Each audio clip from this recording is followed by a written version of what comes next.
Abdu and his father, Suleiman, spend time praying and studying the Bible together. Some might call that a miracle, since the two did not speak for nearly 20 years. In fact, Suleiman's father once tried to kill him. Why? Because at the age of 16, Abdu decided to leave Islam and follow Jesus. The young man's journey of faith began with an unexpected visit. I was sleeping and Jesus woke me up, and it was like a dream or revelation. Abdu gave his life to Christ after reading from a borrowed Bible. His decision made his family angry because in their Muslim community, leaving Islam brings disgrace.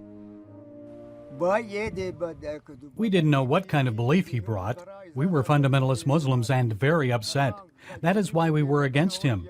Our neighbors also told us he brought a foreign religion here, which is not good. And they said attack him and don't accept him. His mother, Samira, was also very upset when she learned her son became a Christian. I had deep, deep sorrow in my heart because I thought I had lost my boy. I thought we can't even be buried together when our days are over. It was a big sorrow at that time. Village leaders tried to intimidate Abdu by ordering a gang of young men to attack him. As I was walking to school, they met me on the road, and they beat me very badly with a rope and made me suffer. They asked me if this was my final decision. If I continued to be a Christian, they said they would take the full measure and would kill me. Still, Abdu refused to renounce Jesus, and his father became so angry, he tried to take his life. We chased him out from our home because we didn't want to be against our neighbors. He brought different things here, so we chased him out and he went to another village. During his years in exile from his family, Abdu worked at a church as a security guard and grew stronger in his faith.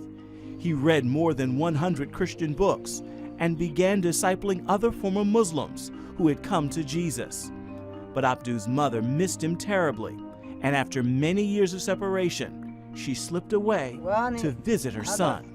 During the 6 years, I had heard that he wasn't drinking alcohol and doing bad things.